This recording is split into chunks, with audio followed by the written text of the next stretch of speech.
Hey folks, welcome back to bflybricks.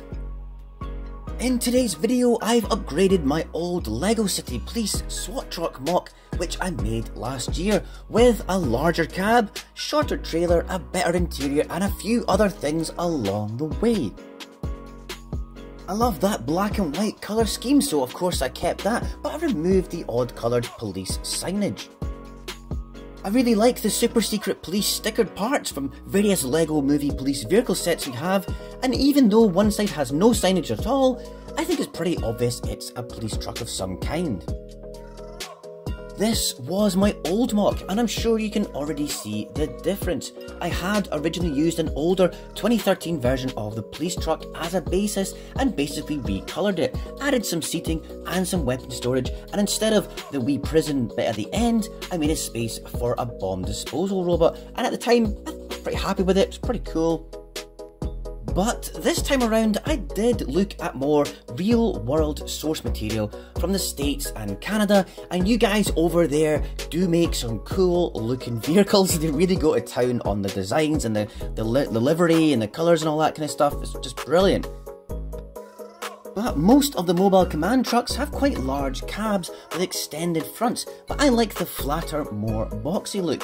And I kept going back to this LAPD SWAT truck and the NYPD MAC truck and trailer for reference, and this bomb squad truck as well. So I guess it's an amalgamation of all of those, I suppose, and I went for chunkier wheels at the back, a shorter trailer length and a larger cab. And speaking of cabs, in fact I've loosely based the cab on the Mercedes Atros, which the police in the UK use, and it's a very popular model in Europe. They're pretty much everywhere, and the police one looks really smart. My kids have a few Atros toys made by the German toy company Siku, so I've used it to kind of keep me right as a reference. So it's now a lot taller than the previous cab and longer, but it's still 6 studs wide, as 8 studs would just be too big, too chunky for the city. And as you can see, I've matched up some details here with these grey parts, the large fuel tank on the right side, and these various tanks and cylinders on the left. I reckon I've done quite a good copy, but to be honest, I've no idea what these parts actually are in real life. Is it engine oil or coolant? I really don't know, but I've made it look kind of like it's meant to be. I just tried to get all the details correct in the back here. I've used a few snot bricks at the back to make the mud guards, and the single reel wheels fit snugly under 2 of those curved black slopes. I actually pinched the black wheel arches at the front from a Speed Champions Dodge Challenger. The Atros has a nice sloped back rooftop and side cowls, quite a distinctive grille, and of course a large Mercedes sign.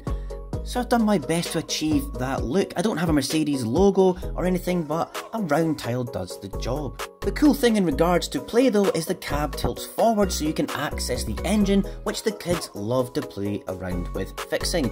Usual entry on top with just enough space for the driver.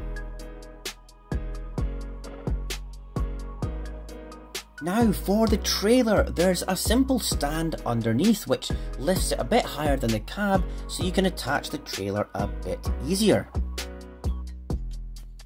And around the back I kept it the same as the old MOC with the ramp, and of course inside is this wee fella. It's a wee bomb disposal robot, and I used an old school arm joint from a space shuttle set I got back in 1993, so it's really cool to reuse something so old. The ramp is very straightforward, just using a pair of smooth hinges either side, and the interior is pretty basic, just a flat tile on the base.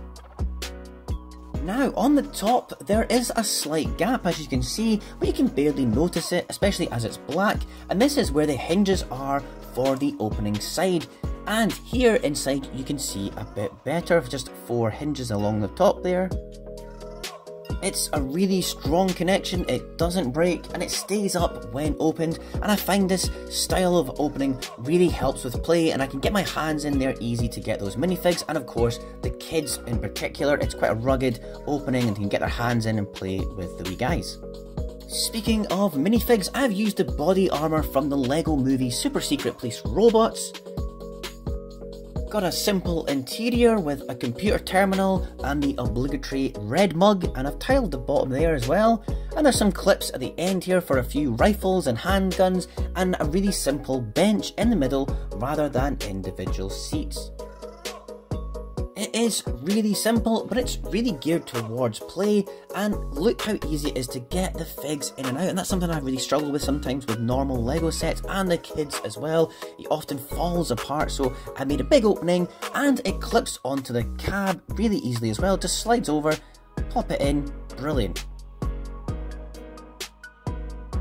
And those Speed Champions wheels on the cab are great too, gives it a really smooth ride. There's not much ground clearance, but trucks don't really have that anyway. Oh, and of course there's a wee comms dish on top that rotates. Put it next to the police station modular, it's enormous, and of course it doesn't fit inside the garage, but the kids just have it at the side to play with, and they've had a great time already with this new design, and playing with the police station and all the other bits and bobs inside it as well. Is it exactly like a Mercedes Actros? Well, no, but from my various influences with the SWAT trucks in the States and all that kind of thing, this is probably the best version of a SWAT truck that I've made so far, with a more European cab. I wish I'd made Gotham PD stickers or something like that, but you know, the super secret police ones are actually pretty cool, and it's quite nice to reuse them in another build. Anyways, it was a fun build, it's durable and more playable, and it was easy to do. Thanks so much for watching, folks. It's been a while since I made a video, so hopefully I'll catch you in the next video, and I'll see you again soon. Bye!